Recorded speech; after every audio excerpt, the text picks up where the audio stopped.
अस्सलाम वालेकुम स्टूडेंट्स, हम फॉरेन इन्वेस्टमेंट अप्रेजल पे डिस्कशन कर रहे थे। उसमें एक क्वेश्चन हमारा आखिरी जो हमें डिस्कस करना है आज, आपके पास नोट्स में पेज 539 पे क्वेश्चन 24 मॉड्रेक्स लिमिटेड आ रहा है। आज इस पे बात करते हैं जी हम। इसकी रिक्वायरमेंट है advise whether MCL should proceed with above investment. Assume that all cash flow arise at the end of the year except otherwise specified. ये assumption ना भी दी हो तो हम यूजुअली इसी assumption को फॉलो कर रहे होते हैं कि cash flows eight the end of the year ये assumption दे दी उसने तो भी ठीक है, ना भी देता तो भी कोई हर्ज नहीं था। बहरहाल जी क्वेश्चन की केस पढ़ते हैं। क्या है? मॉड्रेक्स company Pakistan limited is planning to set up a coal-fired power plant in Valencia, which is a developing country whose currency is FD, Valencian dollar. Government of Valencia has offered MCL to sign a 5-year agreement for acquisition of entire output of plant. At the end of the 5-year, GOF would take over the plant at 20% above its carrying value and all other assets, liabilities at their carrying values. So plant 20% above और इसके अलावा जो assets and liabilities होंगे वो carrying value पे। The following information has been gathered by MCL team of strategic investment. Expected annual output of electricity in year 1 would be 3 billion units. Average increase in electricity demand would be 3% per annum. Electricity tariff would generate earning before tax and depreciation. Earning before tax and depreciation, it is as good as operating cash flows of FD 140 per unit, which would increase in line with the inflation in Valencia. MCL would require immediate outlay of 50 billion for setting up plant, which would be financed through equity only. An additional rupees 2 billion would be required initially to finance the working capital. So 50 billion rupees आपको चाहिए plant के setup के लिए और 2 billion आपको working capital के लिए चाहिए। The plant would be depreciated at the rate of 10% under reducing balance method. Tax depreciation is to be calculated on the same basis. Free cash flows to the extent of profit after tax would be remitted to MCL. ये वो remittance restriction की जो बात हुई थी last lecture में वो आ गई कि आपके फ्री कैश फ्लोज जो बनाएंगे आप उसमें से प्रॉफिट आफ्टर टैक्स के बराबर रिमिट होंगे, मतलब वो कन्वर्ट होके पेरेंट को ट्रांसफ़र हो जाएंगे each year in the form of dividend as dividend. Free cash flows in excess of the amount of dividends हम प्रॉफिट आफ्टर टैक्स से नहीं कमाते। प्रॉफिट आफ्टर टैक्स आपको पता है उसमें डेप्रिसिएशन चार्ज हुई होती है, कैश फ्लोज में तो डेप्रिसिएशन भी आती है, तो हम यकीनन कैश फ्लोज हमारे प्रॉफिट आफ्टर टैक्स से ज़्यादा होते हैं। So cash flows, free cash flows up to profit after tax annually as dividend remit हो जाएंगे। बाकी जो बचेंगे उसकी बात हो रही है would be invested at 9% per annum, उसको आप इन्वेस्ट करते जाएंगे 9% पर एनम इंटरेस्ट कमाने के लिए।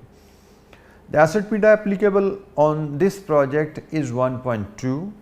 Cost of capital using capital asset pricing model for this project is estimated at 16% before adjustment of country risk premium.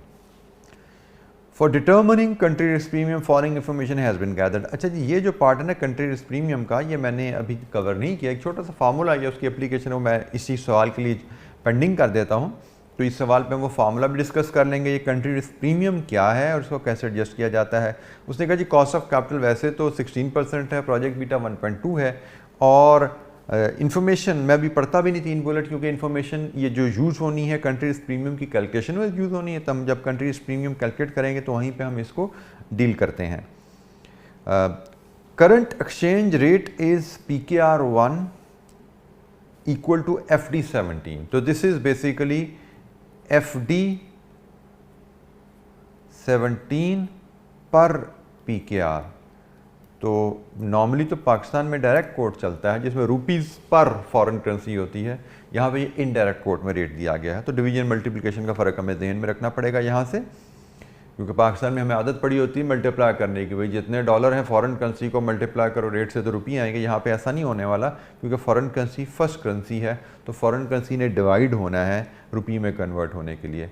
Anyways, we keep on, which is this rate is expected to change in line with annual inflation in both countries. The current inflation in Pakistan and Valencia is 5 and 8. So 5% in Pakistan, 8% Valencia, which is expected to remain the same for the foreseeable future. Applicable income tax rate in Valencia on business income is 25%, whereas dividend on coal-fired power plant enjoy tax exemption. So business में फ्लेंशिया पे जो profit होगा उस पर आपका tax ला जाएगा 25%, और जो डिविडेंड पे किया जा रहा है फ्लेंशिया से उस पर कोई टैक्स नहीं लगना। Dividend remittances are tax in Pakistan at 10%, all other remittances are exempt from tax in Pakistan. Dividend जो उसने बताया कि प्रॉफिट आफ्टर टैक्स के बराबर हर साल डिविडेंड निकलेगा वहाँ से, उस पर पाकिस्तान में 10% टैक्स लगना है, और डिविडेंड के अलावा जो रेमिटेंसेज आएंगे उन पर कोई टैक्स नहीं है। अच्छा, यहाँ पे एक चीज़ के बारे में उसने क्लैरिटी नहीं दी कि आप जो कैश फ्री कैश वो रिटेन कर रहे हैं। फॉर एग्जांपल आपने 100 रुपया कमाया पहले साल, आपका प्रॉफिट आफ्टर टैक्स 70 रुपये था, तो 70 रुपये तो पहले साल ही रिमिट हो गया डिविडेंड पेरेंट को, 30 रुपये वहाँ पे रिटेन हो गया और उसने 9% पर एंड पे इन्वेस्ट हुआ, और ये कंपाउंडिंग चलती जाएगी, हर साल सेम ये रिपीट हो जाएगी, होती जाएगी एक्टिविटी, और पैसे आपके एक्यूमुलेट होते जाएंगे वहाँ पे, और एक्यूमुलेट हो गए प्रोजेक्ट एंड पे पैसा का क्या होगा ये नहीं बताया। तो in this situation our general assumption is कि all retained funds will be released at the end of the project. अगर क्वेश्चन साइलेंट है तो हमारी असम्पशन होगी कि जब प्रोजेक्ट कंप्लीट हो जाएगा तो जो फंड्स रिटेन हुए हैं वो परमिट हो जाएंगे रिलीज के लिए, वो भी एज रेमिटेंस पेरेंट को चले जाएंगे। अच्छा, इस क्वेश्चन में मैं अगर देखूं तो अब हमारी इस क्वेश्चन के मार्क्स हैं जी 24। इन 24 मार्क्स के लिए दो ऐसी चीज़ें हमें मिली हैं जिसको हम for the time being unseen समझ सकते हैं। अगर ये क्वेश्चन हमें एग्जाम में आया तो आज तक के हालात के मुताबिक दो चीज़ें अनसीन हैं, एक कंट्री रिस्क प्रीमियम की adjustment in cost of capital, और एक मैंने कॉन्सेप्ट तो आपसे शेयर किया हुआ यकीनन फंड्स रिमिटेंस का, तो उसको हम अनसीन तो नहीं कह सकते, लेकिन आई अंडरस्टैंड कि यहाँ पे सिचुएशन में that is a bit complicated, क्योंकि वो पैसे सिर्फ रिटेन नहीं हो रहे, वो रिटेन नहीं, और रिटेन होने के बाद इन्वेस्ट भी हो रहे हैं, उस पर भी इनकम आ रही है, तो वो इनकम भी आपकी दोबारा प्रॉफिट में इंजेक्ट होगी। सो बहरहाल तो दैट इज़, अगर मैं उसको भी फॉर द टाइमिंग समझूँ वो अनसीन है वो भी, तो उन दो चीज़ों के अलावा पूरा सवाल हमारे लिए आसान और सीन है। तो मेरे हिसाब से अगर वो दो चीज़ें हम स्किप भी कर जाएं, फॉर एग्जांपल एग्जाम में हम गए और हमें फंड्स रिटेंशन को डील नहीं करना आ रहा, या फंड रिटेंशन समझ आ रही है लेकिन फंड रिटेंशन पे 9% इनकम कैलकुलेट करने में हमें दिक्कत हो रही है, क्योंकि इनकम ने दोबारा फिर प्रॉफिट आफ्टर टैक्स में इंजेक्ट होना है, तो ये एक साइकिल है जो चलाना है। तो मैं यहाँ पे आपको तवज्जो शुरू से जो दिलवाता आ रहा हूँ कि भाई सवाल को पढ़ो, उसके बारे में सोचो, और अगर आपको लगे यार कोई चीज़ समझ से बाहर है या मेरे कंट्रोल में नहीं आ रही, तो उसमें फंसने की कोशिश ना करो, जंप ना करो। मुझे लगता है अगर आप ये दो एस्पेक्ट छोड़ भी दें, रिटेंशन तो आसान है, कल मैंने एग्जांपल से आपको एलैबोरेट किया, अगर रिटेन करते जाए और एंड में इकट्ठे करके रिलीज कर दें तो वो तो बड़ा आसान है, लेकिन रिटेंशन में income is another aspect which you may find a bit complicated. It is actually mathematically complicated laborious activity है, हम कर लेंगे, लेकिन एग्जाम में यू मे फाइंड इट कि यार ये बड़ा मुश्किल सी बात है, अनडूएबल सा लग रहा है। तो आपको मैनेज करना सीखना है कि भाई दो चीज़ें नहीं आती, कंट्री रिस्क प्रीमियम भी समझ नहीं आ रही कि भाई हमने क्लास में कवर नहीं किया हुआ या किताब नहीं पढ़ी थी, मिस हो गया, कोई बात नहीं, एक फार्मूला, एक एडजस्टमेंट, डिस्काउंट रेट में एडजस्टमेंट ही है ना भाई, तो डिस्काउंट रेट में एडजस्टमेंट 1-2 नंबर से 3 नंबर से ज़्यादा क्या होगी। फिर इंटरेस्ट इनकम की कैलकुलेशन है ना 5 सालों की, तो 2-2.5 नंबर से ज़्यादा क्या होगी। तो मेरे हिसाब से अगर आप ये दोनों एस्पेक्ट छोड़ भी दो और बाकी सारे एंगल्स को कवर कर लो, रेवेन्यू को, डेप्रिसिएशन को, टैक्सेशन को, residual value, working capital cash flow etcetera, आप बाकी सब कवर कर लो, एनपीवी निकाल के डिसीजन दे दो, तो मुझे लगता है 24 में से ना करते भी आप 17 से 19 नंबर स्कोर कर जाएंगे, which is a very good score in such an advance level question. क्या आप 24 में से 17 to 18-19 मार्क्स अगर स्कोर कर लें तो बहुत ये एक्सलेंट स्कोर है। तो लेकिन अगर आप घबरा गए कि ये कंट्रीज प्रीमियम मुझे नहीं आता, मुझे तो इंटरेस्ट जो रिटेन फंड हो रहे हैं इन पर इंटरेस्ट कैलकुलेट करने की हमने कभी एक्टिविटी नहीं की, तो इसका मतलब मैं ये सवाल नहीं कर सकता, तो इस सोच के साथ आप BFT का पेपर पास नहीं कर सकते। आपको प्रिपेयर्ड रहना है पेपर में। I said it many times कि भाई हर सवाल में जितना मर्जी आप प्रैक्टिस कर लोगे आपको अनसीन एलिमेंट मिलेगा। You can not eliminate that possibility. आपको अपने आप को इंस्टेड क्या पॉसिबिलिटी एलिमिनेट करने के लिए एक्सेसिव प्रैक्टिस पे जाओ, जिसको मैं जनरली सपोर्ट नहीं करता। I support on doing questions by making assumption. मैं इसको सपोर्ट करता है कि क्वेश्चंस कीजिए जितना टाइम है कीजिए, लेकिन उसमें सीखिए का क्या कि जो आता है उसको परफॉर्म कीजिए और जो नहीं आता उसकी अजम्पशन लेकर सवाल को कंप्लीट कीजिए। मतलब हमें जो नहीं आता उसका जवाब दे के सीखेंगे, बट बाद में सीखेंगे। पहला काम हमारा है जो एग्जाम में हमारे लिए चलना है वो ये है कि भाई हमें जो सवाल में पार्ट्स नहीं आते उन कंपोनेंट्स को कैसे बाईपास किया जाए, अजम्पशन से सवाल कंप्लीट किया जाए। सो ये एस्पेक्ट है, इस पे आपने जितनी ग्रिप कर लो उतनी अच्छी बात है, क्योंकि इसी ने आपको पास कराना है। एग्जाम में इनवेरिएबली आपके 6 सवाल हैं, 6 में से शायद 1 या 2 सवाल होंगे जो आपको ट्रबल फ्री आते होंगे। बाकी हर सवाल में आपको 1, 2, 3, 4 अजम्पशनें लेनी पड़ेंगी। कहीं पे 4 नंबर की अजम्पशन, कहीं पे 6 की, कहीं पे 8 की। सो बी प्रिपेयर्ड कि हम अजम्पशन लेके कैसे चलें। तो बहरहाल हम शुरू करते हैं इसकी डिस्कशन जी। इस क्वेश्चन पे लाइफ प्रोजेक्ट की हमें 5 साल बताई गई है जी। सो 0 में इन्वेस्टमेंट होने वाली है और 5 तक हमारे कैश फ्लोज जाने वाले हैं। 0 1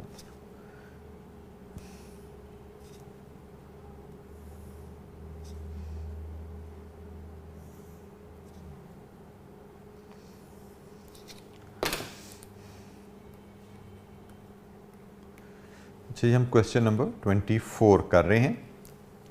इसका फॉर्मेट हमारा बिल्कुल जैसे स्टैंडर्डाइज्ड सा एक तरीका है कि we will start with initial investment,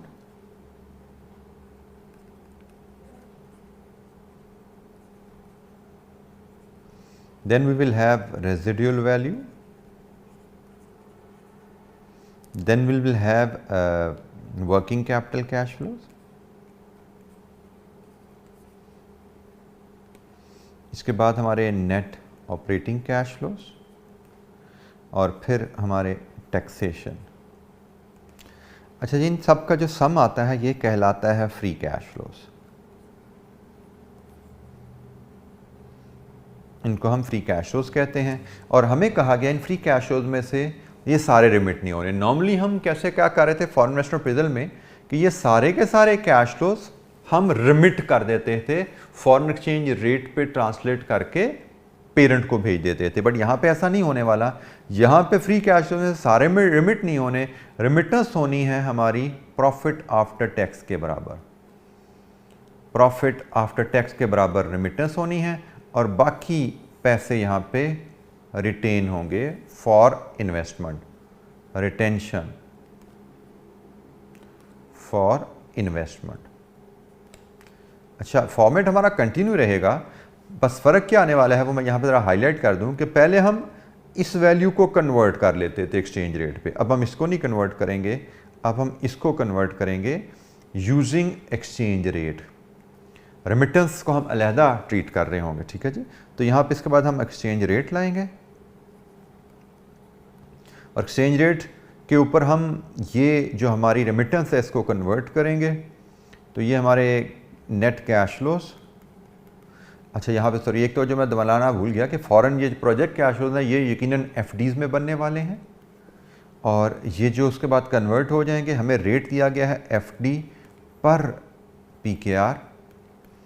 इसके बाद ये सारे, मैं इसको रुपीज़ लिख देता हूँ, ये सारे कैश फ्लोज हम नेट कैश फ्लोज को रुपीज़ में कन्वर्ट कर लेंगे।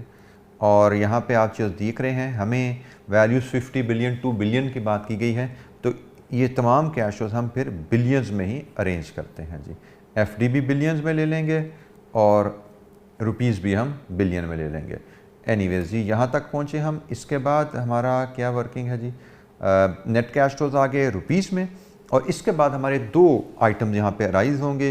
एक ये नेट कैश फ्लो है जो डिविडेंड है, तो टैक्सेशन, टैक्स ऑन डिविडेंड क्योंकि जो रेमिटेंस आनी है एज डिविडेंड आनी है, ये टैक्स ऑन डिविडेंड आएगा यहाँ पे एट 10% उसने बताया हुआ है। और उसके बाद रिटेंशन रिलीज, जो रिटेन्ड फंड थे वो रिलीज़ होने हैं, वो हमें यहाँ पे वसूल होने हैं। इसके बाद हमें फाइनल नेट कैश फ्लोज मिल जाएंगे, जिसको हम डिस्काउंट फैक्टर अप्लाई करेंगे। जो भी डिस्काउंट फैक्टर हमारा आएगा, इस पे प्रेजेंट वैल्यू और नेट प्रेजेंट वैल्यू ये हम ले पाएंगे। ये जी हमारा कंप्लीट फॉर्मेट जिसको हम पॉपुलेट करने जा रहे हैं।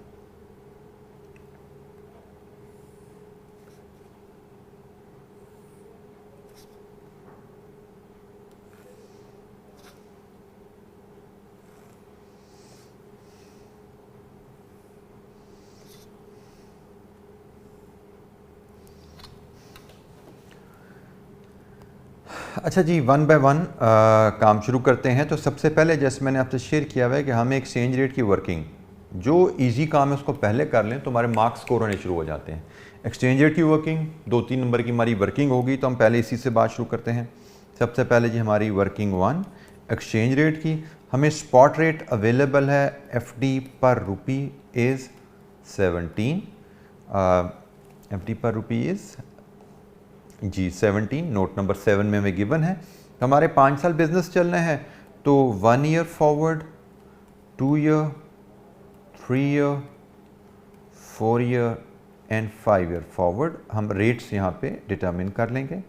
इन्फ्लेशन हमें जो गिवन है जी, it is 5% in Pakistan and 8% फ्लेंशिया, तो 1.08 डिवाइड बाई 1.05। ठीक है जी। FD की इन्फ्लेशन 1+I न्यूमिनेटर में और पाकिस्तान की इन्फ्लेशन 5% दैट इज़ डिनोमिनेटर में। तो जनाब अब यहाँ से फॉरवर्ड रेट हम फोरकास्ट करते जाते हैं। 1 ईयर फॉरवर्ड आ रहा है जी 17.49। इसी तरह 2 year forward, 3 year forward, 4 year and 5 year roll हम करते जाते हैं। 17.49, 1.08 डिवाइड विद 1.05। ये 2 ईयर फॉरवर्ड आता है जी हमारा 17.99 एंड सो ऑन। मैं वैल्यूज़ फीड कर रहा हूँ यहाँ पे, यू कैन कैलकुलेट। 18.5 है, 19.03 है और 19.57।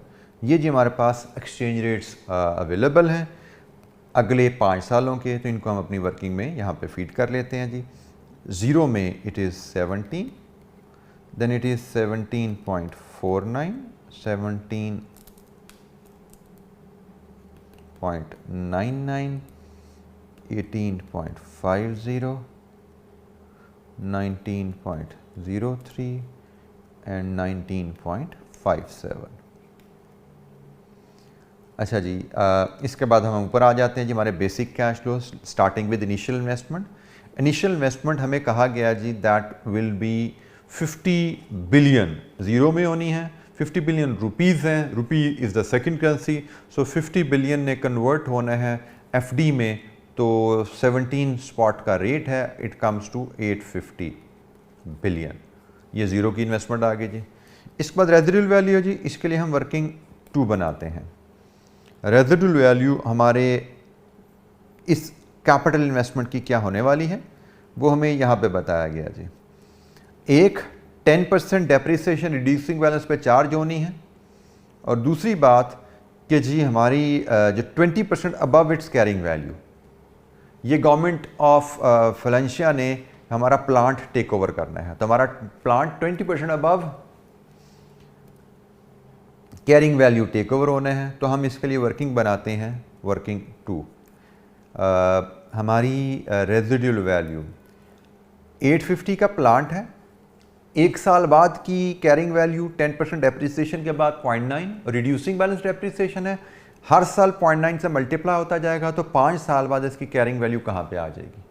ये हमारी 5 साल बाद की कैरिंग वैल्यू, हर साल 10% डेप्रिसिएशन उड़ती जाएगी, तो 0.9, 0.9, 0.9, 90% पिछले साल की वैल्यू का बचता जाएगा। 5 साल बाद हमारी कैरिंग वैल्यू कहाँ पे गई, और हमें कहा गया है इसका 20% ऊपर हमसे ये गवर्नमेंट ऑफ फ्लेंशिया बाय कर लेगी। तो हमारी यहाँ से जो रेजिडुअल वैल्यू आती है दैट इज़ FD 602.30 बिलियंस।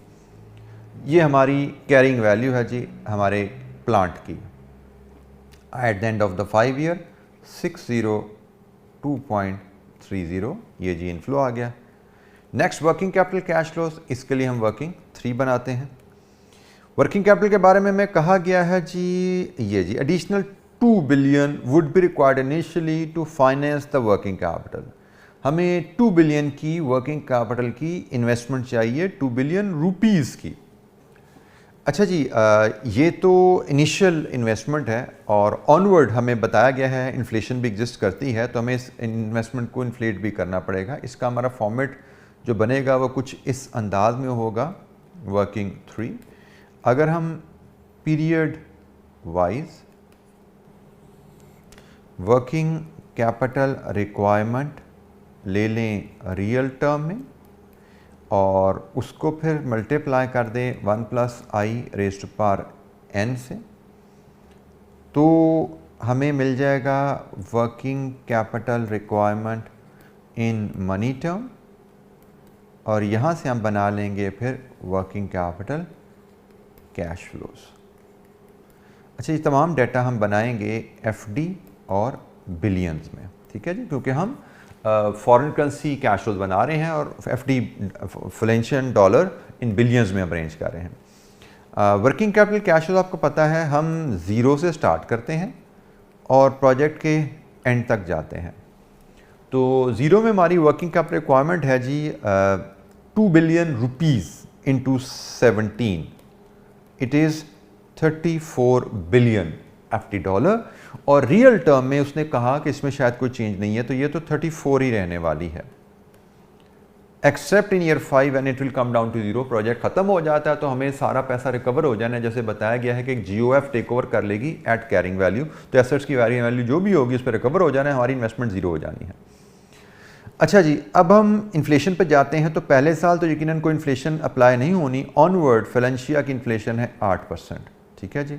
अब हम इन्फ्लेशन यहाँ पे ऐड करते जाते हैं ऑनवर्ड, क्योंकि उसने हमें ये नहीं कहा कि ये इन्वेस्टमेंट रियल टर्म में है। जब इन्वेस्टमेंट रियल टर्म में नहीं कहा जाता तो हम उसको फर्स्ट ईयर वैल्यू ज़ूम करके आगे चलेंगे और उसके आगे फिर हम इन्फ्लेशन अप्लाई करेंगे।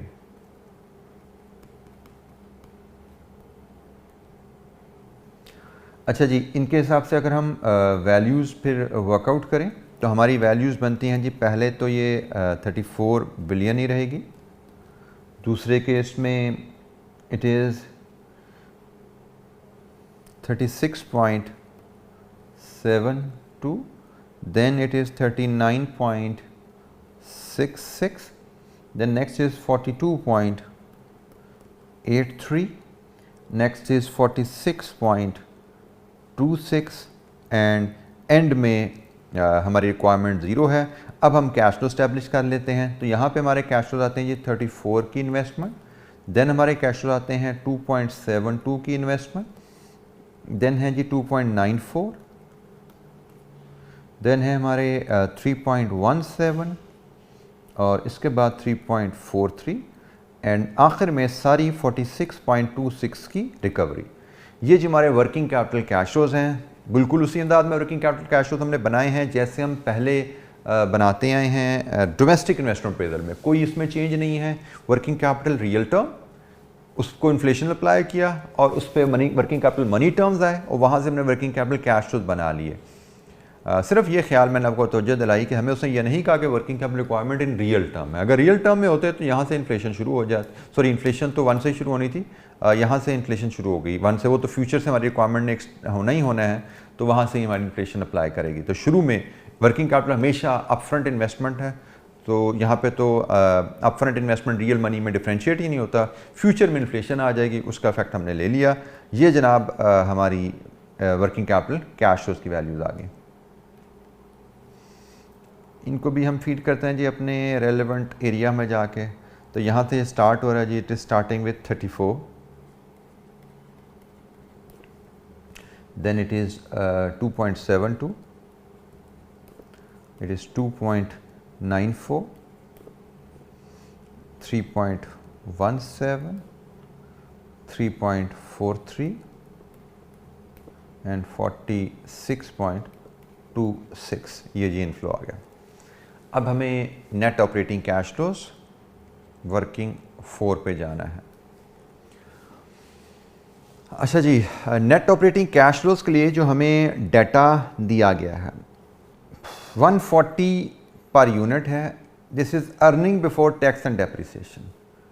The earning before tax and depreciation, this is your perhaps this is your business income है, बट एक्सक्लूडिंग इंटरेस्ट इनकम, वो भी आपके ऑपरेटिंग कैश फ्लोज में यकीनन आना है। अच्छा, हम यहाँ पे हमारी एक अजम्पशन हो सकती है कि इंटरेस्ट इनकम हमारी सालाना रिलीज़ होनी है या हमारी रिटेन होनी है। तो हमें ज़्यादा बेहतर अजम्पशन लगती है कि हम इनकम को रिटेन करते जाएं, उसको अपनी कैलकुलेशन में ज़रूर लें पीएनएल की, लेकिन उसको री इन्वेस्टमेंट लेते जाएं। तो बहरहाल हमारा इसका मतलब ऑपरेटिंग कैश फ्लो फिर हमारा यही बनेगा, क्योंकि इंटरेस्ट इनकम हमारी रिटेन होती जाएगी और वो तो हमारी एंड पे 5 साल बाद एक्यूमुलेट होकर रिलीज़ होगी। तो अब हम फॉर्मेट की तरफ चलते हैं जी। इसका जो फॉर्मेट हमारा बनेगा वर्किंग नंबर 4 में 5 साल लाइफ, तो 5 साल के हमें ये ऑपरेटिंग कैश फ्लोज बनाने हैं। 1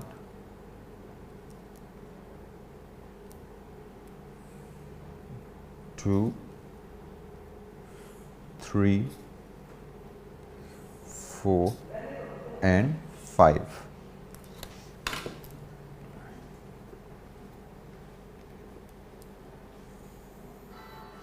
अच्छा जी, हमें जो डाटा दिया गया है, हमें वॉल्यूम अवेलेबल है, हमें earning before depreciation and tax available है, ये पर यूनिट अवेलेबल है।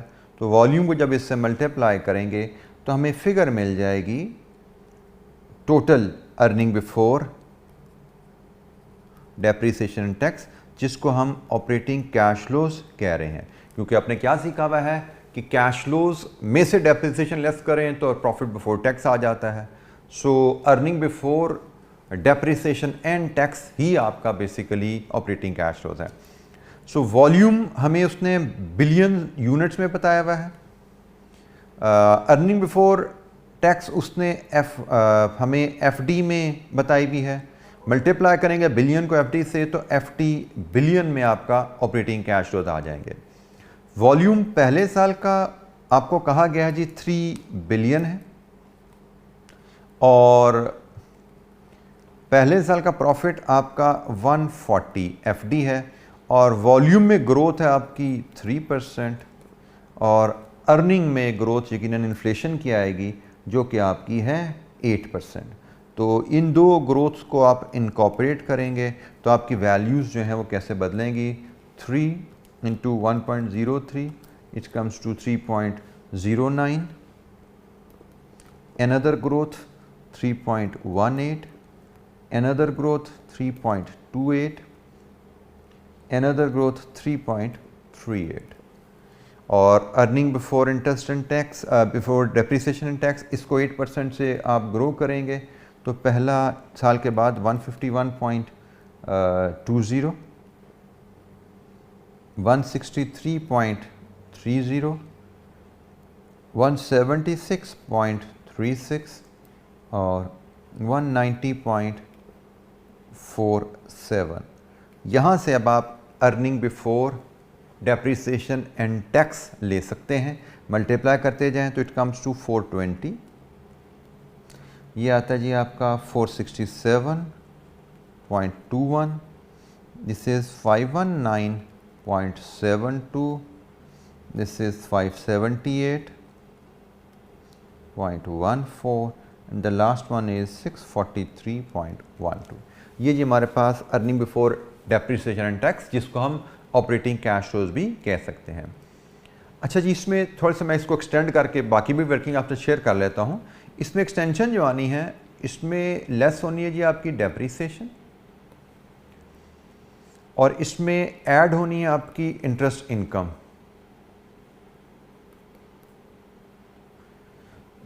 तो आपको मिलेगा प्रॉफिट बिफोर टैक्स, जिसपे फिर आप लेस करेंगे टैक्स। फिलेंशिया का टैक्स रेट आपको अवेलेबल है नोट नंबर 8 में 25%। तो आपको मिलेगा प्रॉफिट आफ्टर टैक्स, और यही प्रॉफिट आफ्टर टैक्स की फिगर है जो कि आपकी पहले मेन शेड्यूल में प्रॉफिट कैश फ्लोज रिमिटेंस के बराबर है। उसने कहा जी रिमिटेंस आपकी प्रॉफिट आफ्टर टैक्स के बराबर होने वाली है। तो ये आपको प्रॉफिट आफ्टर टैक्स की फिगर चाहिए हर साल की, ताकि आप हर साल की रिमिटेंस मेजर कर सकें और रिटेंशन पता लग जाए। रिटेंशन पता लगेगी तो रिटेंशन से आपकी इनकम भी पता लग जाएगी, वर्किंग नंबर 5। ठीक है जी। तो अब हम वर्किंग शुरू करते हैं। सबसे पहले तो कैश फ्लोज को ऊपर एक्सटेंड कर लेते हैं। ये जो कैश फ्लोज की फिगर हमने निकाली है इनको हम ऊपर एक्सटेंड कर लेते हैं मेन शीट में। नेट ऑपरेटिंग कैश फ्लोज हमारे 1 ऑनवर्ड आ रहे हैं जी। ये 420, 467.21, 519.72, 578.14, 643.12। ये जी हमारे पास आगे cash flows. Operating cash flows. अब हम टैक्सेशन की फिगर चाहिए, टैक्स निकालना है और फिर हमें फ्री कैश फ्लोज मिलेंगे, और फ्री कैश फ्लोज से फिर हमने ये प्रॉफिट आफ्टर टैक्स जो है ये रेमिटेंस, ये दोनों वर्किंग हमें नीचे से मिलने वाली हैं। तो हम पहले चलते हैं, दोबारा नीचे इस वर्किंग पे आते हैं। अच्छा जी, डेप्रीसिएशन। पहले साल की डेप्रीसिएशन होगी जी आपकी 850 पे 10% रिड्यूसिंग बैलेंस के हिसाब से। बल्कि हम काम करते हैं, इसका हम वर्किंग बना लेते हैं, हर साल की कैलकुलेट करनी पड़ेगी। हम इसके लिए वर्किंग 4.1 बना लेते हैं। वर्किंग 4 हमारी चल रही थी तो वर्किंग 4.1 हम यहाँ बना लेते हैं। और ये वर्किंग का हमारा वही अंदाज़ है जो हमने पहले शेयर किया था। हमारे 2 कॉलम होते हैं जी, एक टैक्स डेप्रीसिएशन और एक ईयर ऑफ डेप्रीसिएशन। 10% WDV 850 का 10% इट इज़ 85, और पहली डेप्रीसिएशन 1 में हम लेंगे। 2, 3, 4, 5, और 5 में हम लेते हैं बैलेंसिंग डेप्रीसिएशन। और बैलेंसिंग डेप्रीसिएशन कहाँ से आती है? आप डेप्रीशिएबल अमाउंट लेते हो, total investment minus residual value. Residual value हमने कैलकुलेट की थी 602.30। ये टोटल डेप्रीसिएशन आपकी आ रही है जी। ये सारी वर्किंग हमने इन्वेस्टमेंट अप्रेजल में सीखी हुई है, nothing new. This is the total allowed depreciation. अब WDV पे आप चलते जाइए। प्रीवियस डेप्रीसिएशन का 90%, सो 85 into 0.9, 76.50 into 0.9, 68.85 into 0.9, 61.97, and the last is balancing depreciation. तो बैलेंसिंग डेप्रीसिएशन यहाँ पे आप देखते हैं तो वो आपकी नेगेटिव आ रही है, मतलब वो आपकी इनकम आ रही है, एंड इट इज़ 44.62। ये जी हमारी डेप्रीसिएशन की फिगर है। इसको भी हम यहाँ पे अब फीड करते हैं जी।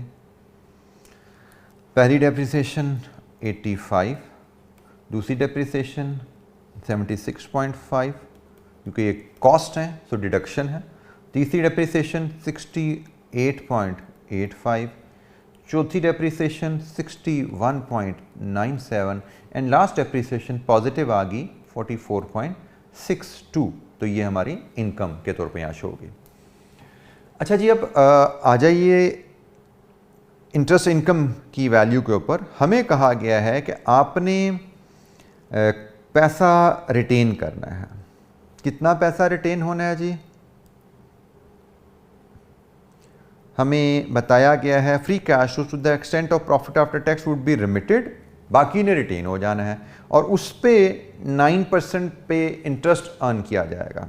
अच्छा जी, अब वो कैसे काम करेगा? तो इसका मतलब पहली रिटेंशन तो हमारी आनी है पहले साल के एंड पे। इसका मतलब पहली इनकम हमारी आनी है यहाँ पे तो हमारी कोई इनकम नहीं है, तो इसका मतलब यही हमारा प्रॉफिट बिफोर टैक्स हो गया।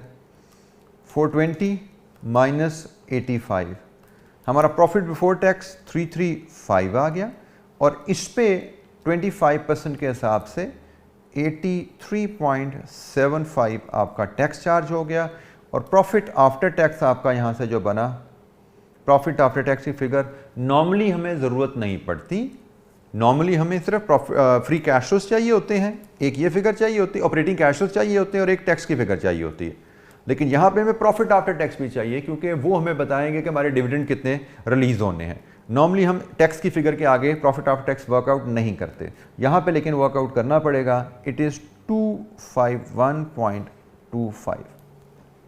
ये जी हमारा पहले फर्स्ट ईयर का प्रॉफिट आफ्टर टैक्स है। अब इसकी इम्प्लीकेशन क्या होने जा रही है मैं आपसे शेयर करता हूँ। ये जो प्रॉफिट आफ्टर टैक्स है 251.25, ये आपके पहले साल के, सॉरी सबसे पहले तो आपको टैक्सेशन यहाँ पे लेके आनी पहले साल की। पहले साल की टैक्सेशन आपने मैयर की, वो आई जी आपकी 83.75। अब आप दूसरे साल का टैक्स इसलिए नहीं निकाल सकते कि दूसरे साल में इंटरेस्ट इनकम आनी है। इंटरेस्ट इनकम आएगी तो दूसरे साल का प्रॉफिट बिफोर टैक्स बनेगा, प्रॉफिट बिफोर टैक्स बनेगा तो tax and profit after tax बनेगा। अब ये हमें इस तरह रोल करना पड़ेगा।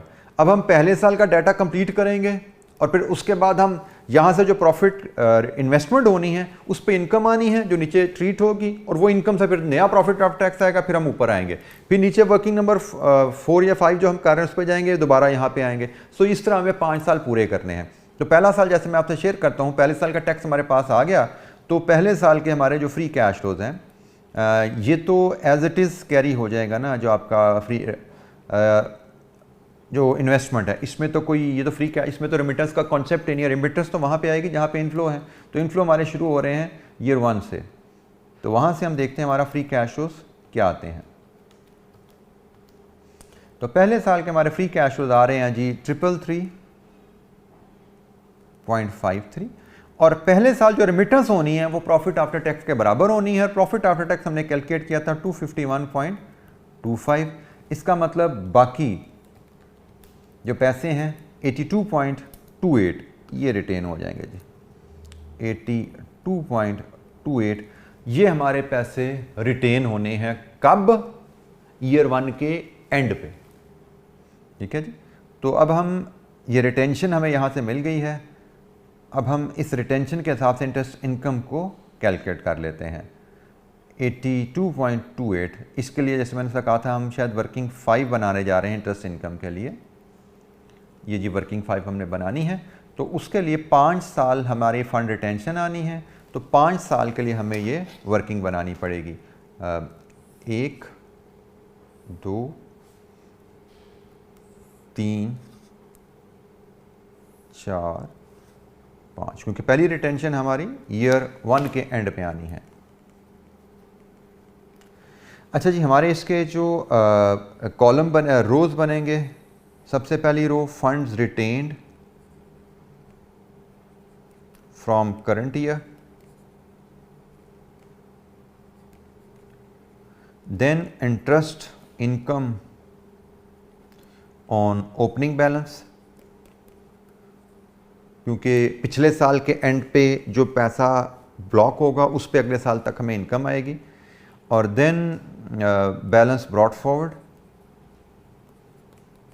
This will give us closing balance of funds.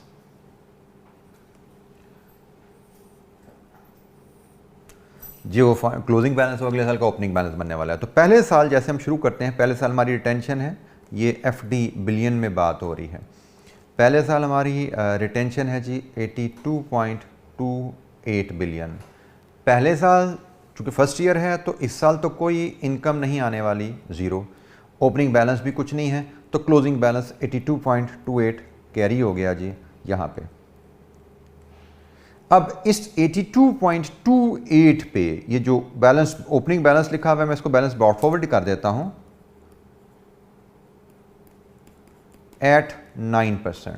तो 82.28 पे 9% आपकी जो पहली इनकम आएगी दैट विल बी 7.41। अब ये इनकम आपके पास आ गई, आप इस इनकम को आप फीड करेंगे ऊपर जाके प्रॉफिट आफ्टर टैक्स की वर्किंग में, यहाँ पे जी 7.41। अब इनकम आ गई तो अब आप सेकेंड ईयर का प्रॉफिट आफ्टर टैक्स यहाँ पे मेजर कर सकते हैं। 467.21 माइनस 76.5 डेप्रिसिएशन प्लस 7.41 पहले साल की इनकम, तो 398.12 ये आपका दूसरे साल का प्रॉफिट बिफोर टैक्स। इसका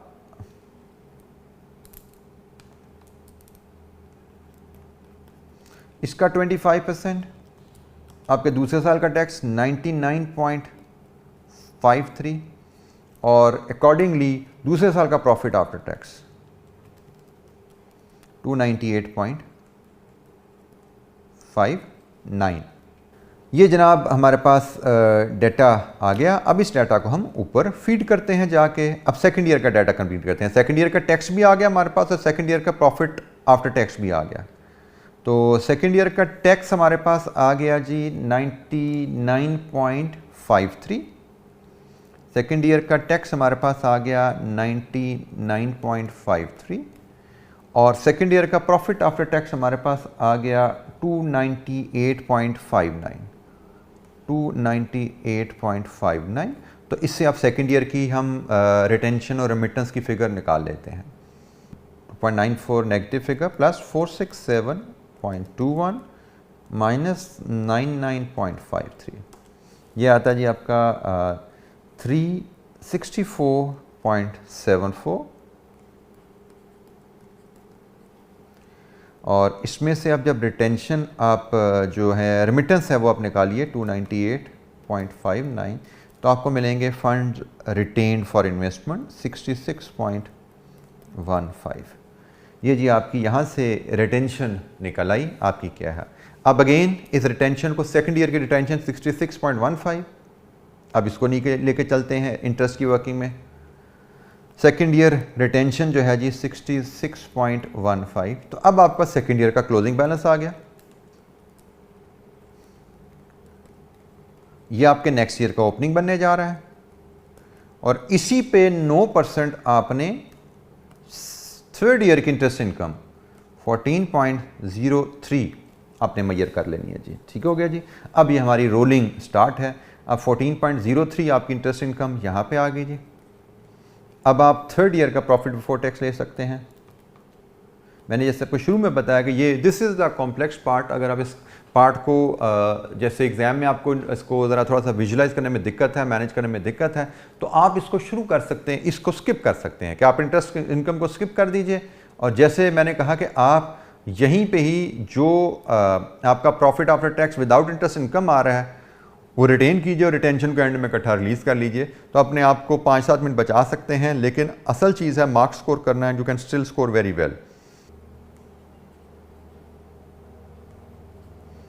अच्छा जी, इसका अब हम profit after tax, profit before tax है, इसका 25% हमारा आएगा जी। अब टैक्स इट इज़ 116.23 348.67।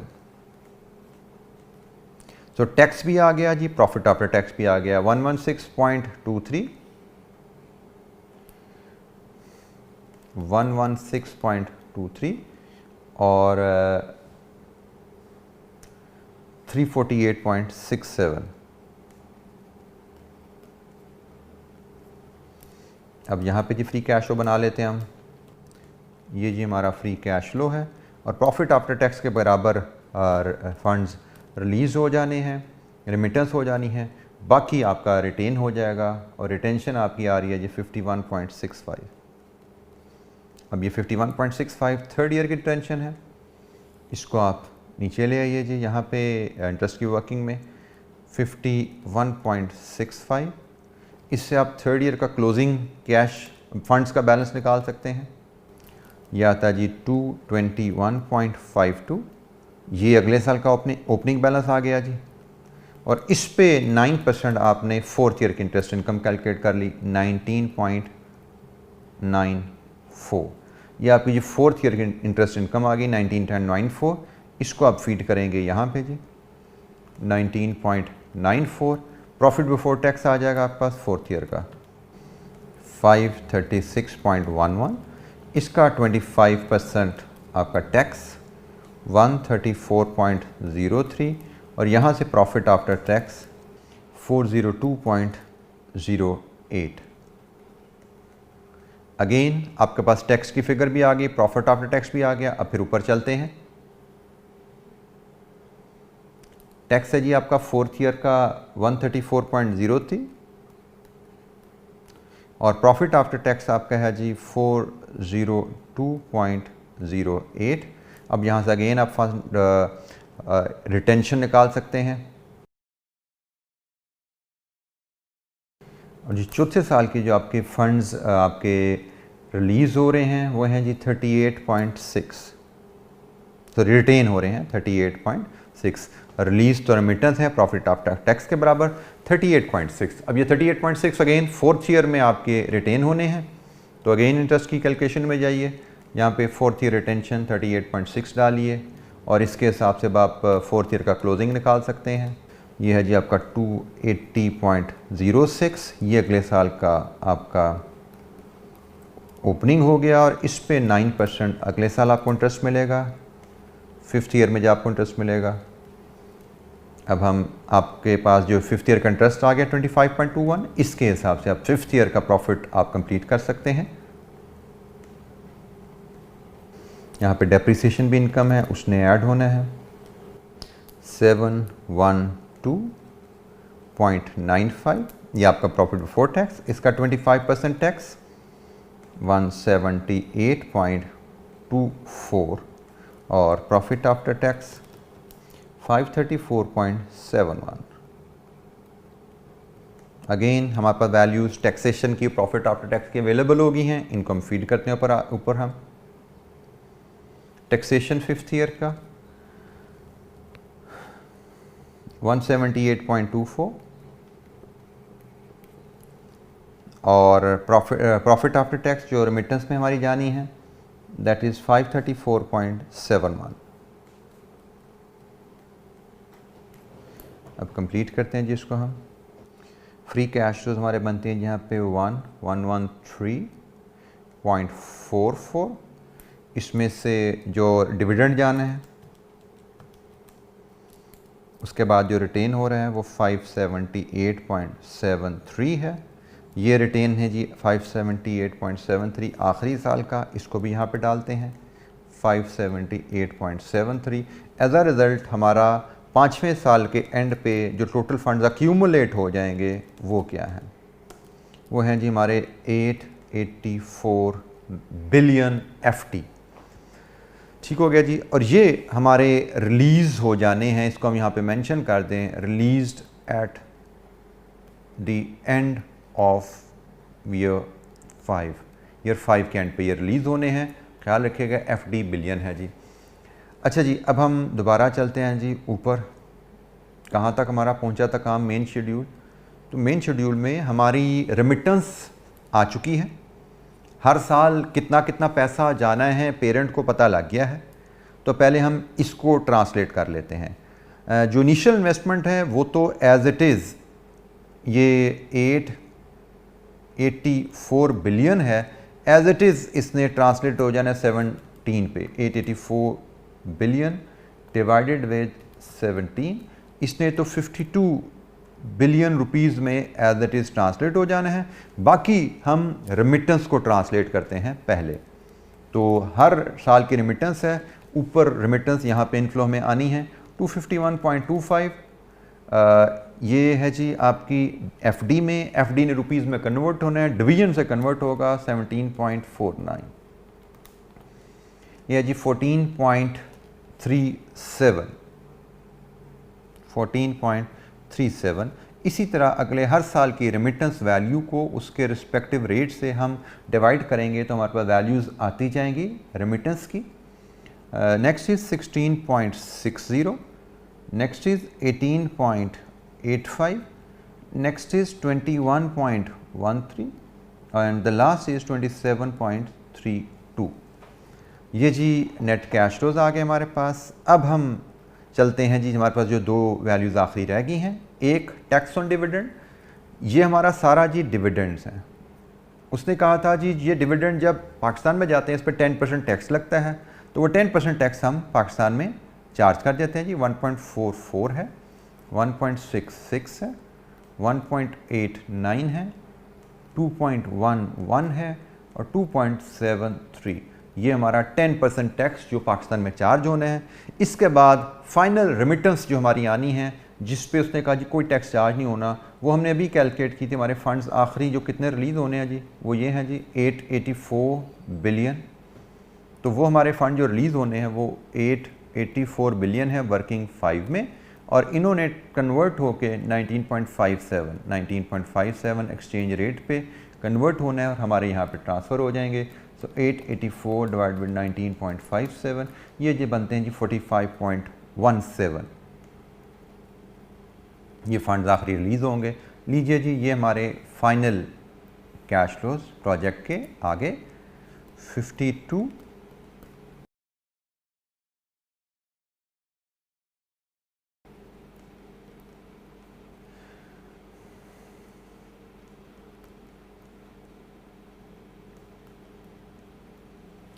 ये जी हमारे पास फ्री कैश होते हैं। अब हमारी आखिरी वर्किंग रह गई जी वर्किंग नंबर 6 डिस्काउंट रेट की, जिसके बाद हमें सिर्फ NPV कैलकुलेशन आगे तक जाना है, which is not an issue.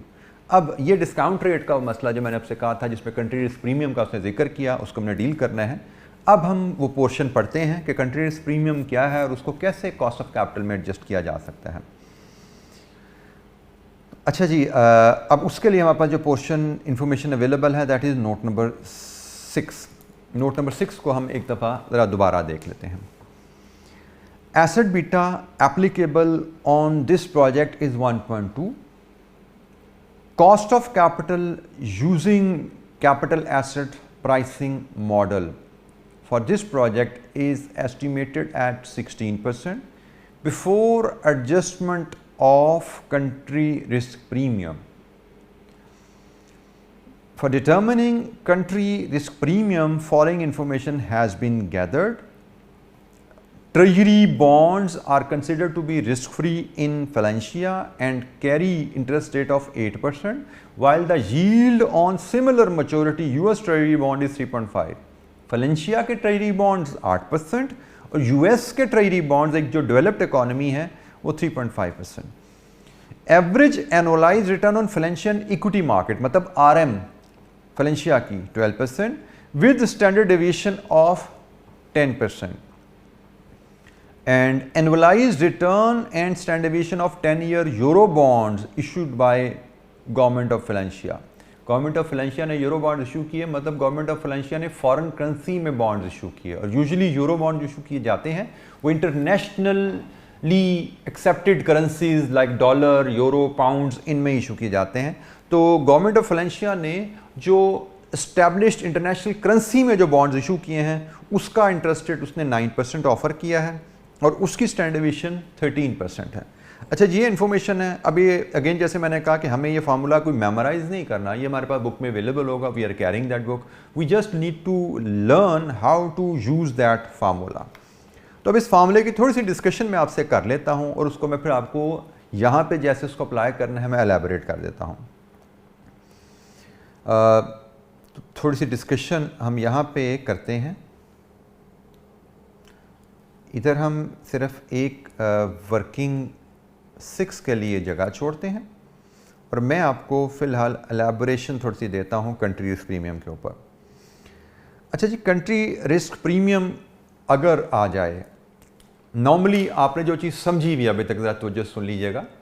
हम करते क्या रहे हैं, फॉरेन कंट्री में प्रोजेक्ट किया, उसके कैश फ्लोज फॉरेन करेंसी में लिए, उनको कन्वर्ट किया होम करेंसी में और अपनी होम करेंसी में इन्वेस्टर का जो रिक्वायर्ड रिटर्न है उस पर कैश फ्लोज को डिस्काउंट कर दिया। मतलब हम अब तक जो सीखा है कि हम अपने होम कंट्री में वैक कैलकुलेट करते हैं। प्रोजेक्ट हो रहा है फॉरेन कंट्री में और हम वैक कैलकुलेट कर रहे हैं होम कंट्री में। मतलब इस पूरे प्रोसेस में हमने जो फॉर एग्जांपल पाकिस्तानी कंपनी ने इंग्लैंड में प्रोजेक्ट किया तो पाकिस्तानी कंपनी का पाकिस्तान में जो वैक था वही वैक हमने इंग्लैंड के प्रोजेक्ट के कैश फ्लो से अप्लाई कर दिया। मतलब हमने कंट्री बदलने से कोई स्पेसिफिक जो रिस्क है, कंट्री रिस्क, उसको केटर नहीं किया। हाँ, एक्सचेंज रेट्स का मामला, इन्फ्लेशन का जो फर्क था वो हमने थ्रू एक्सचेंज रेट्स एडजस्ट कर लिया, लेकिन हमने कंट्री का जो रिस्क है कि भाई यूके में बी मोर और less risky as compare to Pakistan. So Pakistani investor Pakistan में इन्वेस्ट करे इकोनॉमिक एनवायरनमेंट में, पाकिस्तानी इन्वेस्टर अपनी इन्वेस्टमेंट करे यूके की इकोनॉमिक एनवायरनमेंट में। रिस्क फर्क है तो रिक्वायर्ड रिटर्न फर्क हो सकता है। अभी तक हमने इसको डील नहीं किया था। नाउ इज द पॉइंट जहां पे हम उस डीलिंग को सीखने जा रहे हैं कि भाई कंट्री रिस्क प्रीमियम भी एक चीज होती है, हर कंट्री की इकोनॉमिक एनवायरनमेंट होती है जिससे भी इन्वेस्टर रिस्क ड्राइव करता है। तो पाकिस्तानी इन्वेस्टर पाकिस्तानी डाटा से जो उसका रिक्वायर्ड रिटर्न बन रहा है, that required return may not be as it is applicable to overseas project, as overseas project may be carried out in a country where the economic environment may be different. या हम कह सकते हैं कि उसकी जो स्टेबिलिटी कम या ज़्यादा हो सकती है एज कम्पेयर टू होम। तो अब इसको इनकॉर्पोरेट कैसे करना है उसकी तरफ चलते हैं। हमें टेक्स्ट बुक में, आपके पास जो ICAP ने टेक्स्ट बुक दी है उसमें ये पेज 487 पे ये कुछ डीलिंग गिवन है हमें कि हम कैसे डील करते हैं कंट्री रिस्क प्रीमियम से। तो वहाँ पे हमें एक फार्मूला दिया गया है KE की कैलकुलेशन का। मैं वो फार्मूला अपनी की के हिसाब से लिखूं तो हमने देखें कैपम से KE का फार्मूला पड़ा हुआ है। CAPM is equal to RF, KE is equal to RF plus RM minus RF into beta. ये हमने एक फार्मूला पढ़ा हुआ है, ठीक है जी। ये एक बेसिक फार्मूला है कैपम का जो आपने पढ़ा हुआ है। अब कंट्री रिस्क प्रीमियम जब आ जाए तो कंट्री रिस्क प्रीमियम को यहाँ पे कैसे एडजस्ट किया जाता है, उसके लिए विद कंट्री रिस्क प्रीमियम कैपम का फार्मूला ऐसे एडजस्ट होता है RF plus RM minus RF plus country risk premium into beta. अब ये कंट्री रिस्क प्रीमियम क्या है इसकी कैलकुलेशन में हम बात करेंगे, कैसे इसको मेजर करना है उस पर हम बात करते हैं, लेकिन फार्मूला कैपम का ऐसे अमेंड होता है। और इस फार्मूले को अगर मैं मज़ीद सिंप्लीफाई करूं तो it comes to KE is equal to, ये पार्ट जो है एक हो गया और CRP इंटू बीटा ये दूसरा पार्ट हो गया। मैंने सिंपली इस फैक्टर को सिंप्लीफाई कर दिया कि मैंने बीटा को मैंने इससे भी मल्टीप्लाई कर दिया, बीटा को मैंने इससे भी मल्टीप्लाई कर दिया। अब अगर देखिए तो ये आपका कैपम की बेसिक KE है, ये तो वही फार्मूला है जो कैपम की बेसिक KE था। इसका मतलब आपने अगर किसी कंट्री के रिस्क प्रीमियम को इनकॉर्पोरेट करना है अपने रिक्वायर्ड रिटर्न में तो वो ये फैक्टर है। दिस इज द फैक्टर जो कि आपके कंट्री रिस्क प्रीमियम को इनकॉर्पोरेट करता है रिक्वायर्ड रिटर्न में। अब यहाँ पे हुआ क्या कि हमें रिक्वायर्ड रिटर्न जो गिवन है ना वो वैक गिवन है, नॉट KE। वो में वैक गिवन है 16 और हमें उसमें ये कंट्री रिस्क प्रीमियम एडजस्ट करना है। तो कंट्री रिस्क प्रीमियम हमें मिल जाए, हम उसमें 1.2 उसका बीटा मल्टीप्लाई करेंगे तो ये हमारा रिक्वायर्ड रिटर्न आ जाएगा ऑफ इन्वेस्टर, जिस पे हमने प्रोजेक्ट को डिस्काउंट करना है, ठीक है जी। मैं सिर्फ बेसिक फार्मूला जो अवेलेबल था आपको वो ये है जी, और इस फार्मूले से मैंने इसको सिंप्लीफाई किया इस शेप में और यहाँ से मैंने आपको इस्टेब्लिश करके बता दिया कि भाई ये वो कंपोनेंट है जो आपके रिक्वायर्ड रिटर्न में ऐड होता है कंट्री रिस्क प्रीमियम की वजह से। अब वो रिक्वायर्ड रिटर्न KE है या वो रिक्वायर्ड रिटर्न वैक है जैसे एग्जामिनर ने दिया। असल चीज़ जो हम यहाँ पे सीख रहे हैं कि भाई कंट्री रिस्क का इम्पैक्ट, कंट्री रिस्क प्रीमियम का इम्पैक्ट रिक्वायर्ड रिटर्न पे क्या है, तो वो जनाब ये। अब हमें कंट्री रिस्क प्रीमियम की मेजरमेंट सीखनी है। कंट्री रिस्क प्रीमियम कैसे मेजर किया जाता है, तो उसके लिए मैं यहीं से फार्मूला हमारे आंसर में जो अवेलेबल है यही फार्मूला बुक में भी हमें दिया गया है। मैं इस फार्मूले को उठाता हूँ और फिर मैं इसको आपको एलैबोरेट कर देता हूँ और इसमें हम वैल्यूज फीड कर लेते हैं।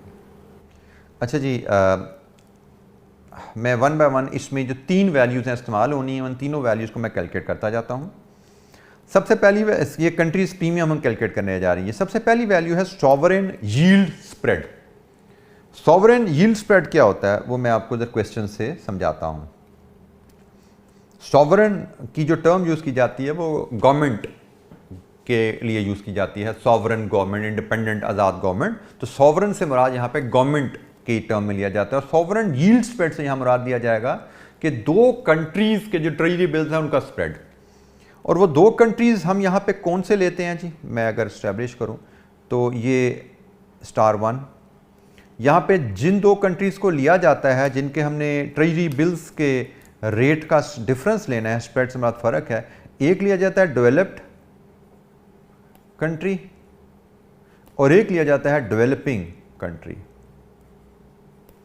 तो आप अगर देखिए इस सिनेरियो में हमें उसने एक फेलेंशिया का यील्ड स्प्रेड बताया हुआ है 8% और एक हमें बताया हुआ है यूएस का spread 3.5। So US is developed economy 3.5% और फेलेंशिया इज डेवलपिंग इकोनॉमी, यकीनन इट इज़ 8%।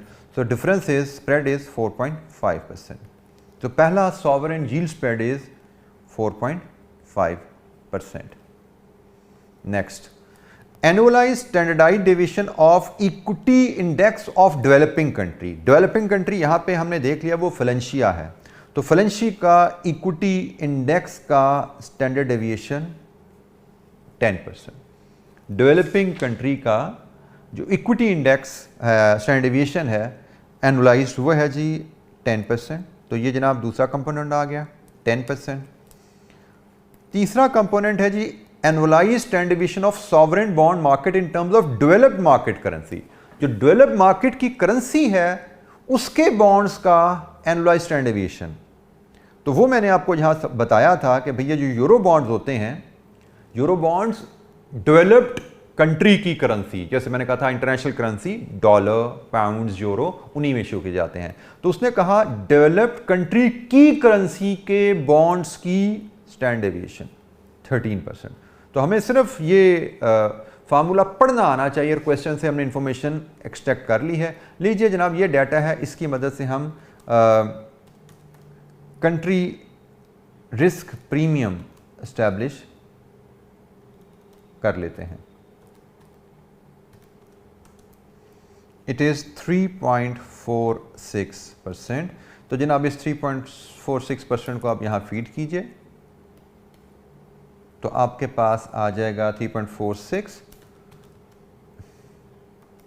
इंटू 1.2 प्लस 16, ये आता है जी 20.15 और इसको हम इक्वेट कर देते हैं, अप्रॉक्सीमेट कर देते हैं 20%। लीजिए जी ये मैंने आपको एक्सप्लेनेशन के साथ ही कैलकुलेशन भी यहीं पे दे दी।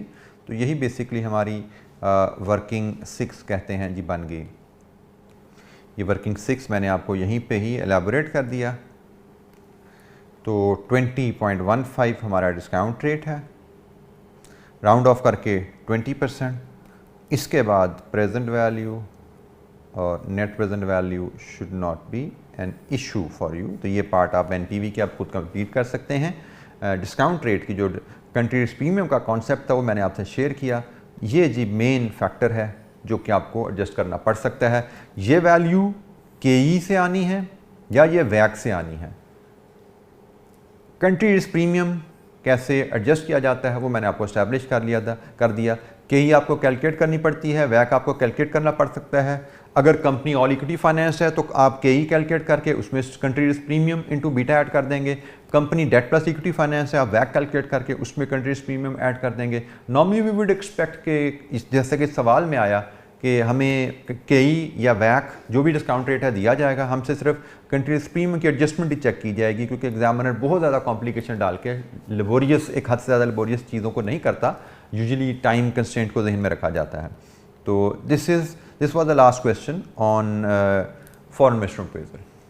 स्टूडेंट साहब हम डिस्कशन अपनी स्टार्ट करने जा रहे हैं मैनेजमेंट अकाउंटिंग पोर्शन के ऊपर। फाइनेंस का पोर्शन हमारा अल्हम्दुलिल्लाह कंप्लीट हो चुका है और कीपिंग इन व्यू ट्रेंड्स, जो मैनेजमेंट अकाउंटिंग का पोर्शन है वो उस पर हम बात करते हैं कि कौन कौन से एरियाज़ हैं, उनसे हमें क्या क्या मार्क्स टेस्ट होने की उम्मीद है। मैनेजमेंट अकाउंटिंग का पोर्शन हमारे पास 2 ग्रिड्स में नज़र आता है। एक ग्रिड ए जो हमारा था जिसमें हमने capital investment appraisal completely cover कर चुके हैं, फॉरेन इन्वेस्टमेंट अप्रेजल था वो भी हमारा ख़त्म हो गया, source of finance and cost of capital ये भी फुली हम कवर कर चुके हैं। इस ग्रिड में एक आइटम ये शॉर्ट टर्म डिसीजन मेकिंग, ये मैनेजमेंट अकाउंटिंग का पोर्शन है और पास्ट ट्रेंड के मुताबिक सिर्फ एक दफ़ा ये सवाल हमें टेस्ट हुआ हुआ है। समर 17 में एक दफ़ा ये सवाल सिर्फ टेस्ट हुआ हुआ है, ठीक है जी। और इसके अलावा ग्रिड डी जो हमारा है कंप्लीट, ये कंप्लीट का कंप्लीट मैनेजमेंट अकाउंटिंग में से है, forecasting, budgeting, variance analysis, working capital management and transfer pricing. ये 4 इसके चैप्टर्स हैं जिनसे अगर हम पास्ट ट्रेंड देखें तो फोरकास्टिंग, बजटिंग में से इनमें से एक सवाल आना होता है by the way, 10 to 20 marks. जो हम यहाँ पे बात कर रहे हैं यहाँ पे कोई गारंटी नहीं है, ये टोटल इन तीनों में से मिला के हमें क्वेश्चन आने हैं 40 to 60, और जो कि हमें नज़र आते हैं कि एग्जामिनर 40 to 60 के अगेंस्ट हमें एग्जामिनर 46, 41, 48, 41, 37 एंड 45 मार्क्स के एग्जामिनर हमें मार्क्स देता रहा है। रीसेंट अटैम्प्ट में भी 42 मार्क्स, रीसेंट अटैम्प्ट का एनालिसिस यहाँ पे नहीं आ रहा, बहल मैंने अब दूसरी स्लाइड में आपसे डिटेल में शेयर किया हुआ है, ये इस स्लाइड को मैं अपडेट यहाँ पे उसका वर्जन नहीं आ सका। तो बहरहाल रीसेंट अटैम्प्ट में भी यहाँ पे 42 मार्क्स यहाँ पे टेस्ट हुए हुए हैं, लेकिन जो शॉर्ट टर्म डिसीजन मेकिंग का एरिया है तो उधर यहाँ पे 0 ही हमारा स्टैंड करता है, ठीक है जी। तो मेनली वहाँ से चांस है, रेयर चांस है, और यहाँ से हमारा एक कंफर्म है कि इन चारों में से कोई एक क्वेश्चन आना है। तो इन चारों को जब हम देखते हैं तो फोरकास्टिंग, बजटिंग में से हमें ये जितनी अटैम्प्ट गुजरी हैं 7 अटैम्प्ट, 7 में से कोई एक दफ़ा भी टेस्ट नहीं हुआ अभी तक। तो ये नेवर नो कमिंग अटैम्प्ट में आपको बजटिंग पे क्वेश्चन है, क्योंकि मैनेजमेंट अकाउंटिंग पुरानी स्कीम में जब ये बजटिंग का टॉपिक था तो वहाँ पे हर अटैम्प्ट में हमें ये क्वेश्चन कंपलसरी नज़र आता था। लेकिन इस दफ़ा या हमें CFAB में जब से ये टॉपिक आया हमें एक दफ़ा भी ये टेस्ट नहीं हुआ टॉपिक। वेरिएंस एनालिसिस पे 2 दफ़ा सवाल आ चुका है जी हमारे पास। वर्किंग कैपिटल मैनेजमेंट पे भी 3 दफ़ा सवाल हमें आ चुका है, पीछे 2 दफ़ा कंसेक्यूटिव वर्किंग कैपिटल मैनेजमेंट पे सवाल आया, और ट्रांसफ़र प्राइसिंग का एरिया है, इस पर भी 2 दफ़ा में सवाल आ चुका है। तो एग्जामिनर ने किसी ट्रेंड को फॉलो नहीं किया, बल्कि आप इससे पहले कह सकते हैं रीसेंट अटैम्प्ट से पहले तो शायद कोई ट्रेंड नज़र आ रहा था मैनेजमेंट अकाउंटिंग के पोर्शन में कि variance analysis, working capital, variance analysis, transfer pricing and then working capital, variance analysis, transfer pricing and then working capital. पीछे तक तो ट्रेंड नज़र आ रहा था, लेकिन विंटर 19 के टाइम से वो ट्रेंड उसने तोड़ दिया। आल्दो ट्रेंड का मतलब ये नहीं कि फॉलो किया जाएगा, ये this should be taken as the consideration. आपको सारे टॉपिक्स प्रिपेयर करने होते हैं and then you can expect कि आपको उनमें से कोई एक आएगा। तो बहरहाल हम मैनेजमेंट का पूरा पोर्शन हम पढ़ने जा रहे हैं, जिसमें हम शुरू करेंगे डिसीजन मेकिंग से और फिर हम बाकी ये 4 चैप्टर भी देखेंगे। तो इसमें एक चीज़ जो मैं आपकी तवज्जो दिलाना चाहूँगा, आप में से कुछ बच्चे होंगे जिन्होंने ये चैप्टर शायद मैनेजमेंट अकाउंटिंग का पेपर पुरानी स्कीम में शायद पास किया हो, तो सिर्फ उन्हीं के लिए मैं यहाँ पे तवज्जो दिला रहा हूँ कि भाई आपने जब मैनेजमेंट अकाउंटिंग के पेपर में ये चैप्टर पढ़े थे ना, जो 5 चैप्टर जिनकी हम डिस्कशन करने जा रहे हैं, तो या 5 तो नहीं चैप्टर तो शायद हमारे 6-7 बन जाएंगे, लेकिन जो 5 एरियाज़ जिनकी हम बात करने जा रहे हैं, तो इन 5 एरियाज़ में से मैनेजमेंट अकाउंटिंग में कम अज़ कम 3 से 4 कन्फर्म क्वेश्चन आते थे। 3 से 4 क्वेश्चन का मतलब गुड 50-55 मार्क्स यहाँ से आते थे। तो इसका मतलब ये जब 5 एरियाज आप तैयार कर रहे होते थे मैनेजमेंट अकाउंटिंग में, तो आप 50-55 मार्क्स की प्रिपरेशन कर रहे होते थे, मे बी 60 मार्क्स की प्रिपरेशन कर रहे होते थे। तो अकॉर्डिंगली आपकी रिविजन्स, आपकी प्रैक्टिस, आपकी एक्सटेंट ऑफ एफर्ट उस हिसाब से जाती थी।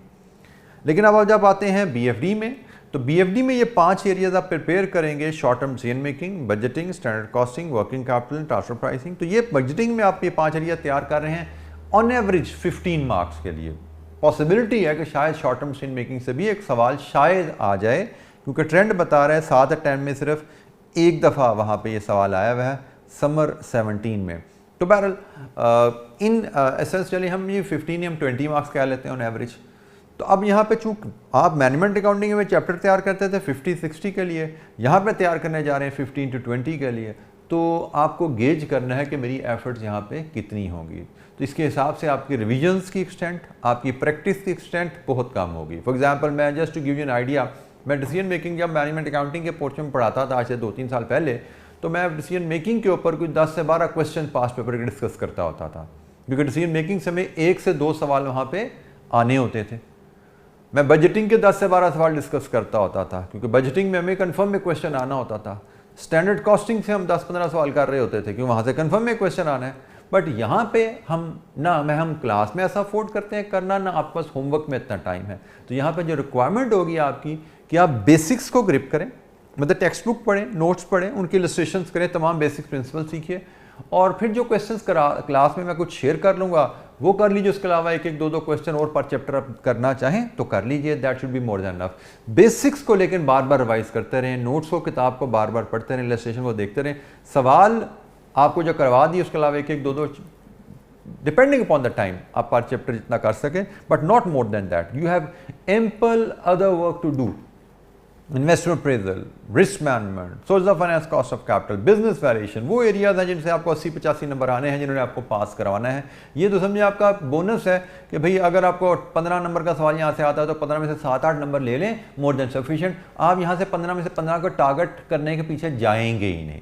यहाँ पे आपका टारगेट ही होगा कि हमने सिर्फ पासिंग मार्क्स लेने हैं इस पोर्शन से, भाई इसको हमने इज्जत से टपाना है। मार्क्स स्कोर करने हमने वहाँ पे, क्योंकि वहाँ पे हम ज़्यादा मेहनत करेंगे, वहाँ पे कंफर्म क्वेश्चन हमें आने हैं, उन कंफर्म क्वेश्चन में हम एक्स्ट्रा मार्क्स लेने की एफर्ट करें। यहाँ पे कंफर्मेशन नहीं है क्वेश्चन की, यहाँ पे चांस पे हैं, तो चांस के क्वेश्चन पे बहुत ज़्यादा एफर्ट्स करके हाई स्कोर की हम तैयारी नहीं करेंगे, यहाँ पर हम मॉडरेट लेवल स्कोर की तैयारी करके चलेंगे। ठीक है जी, तो I hope I made my point clear.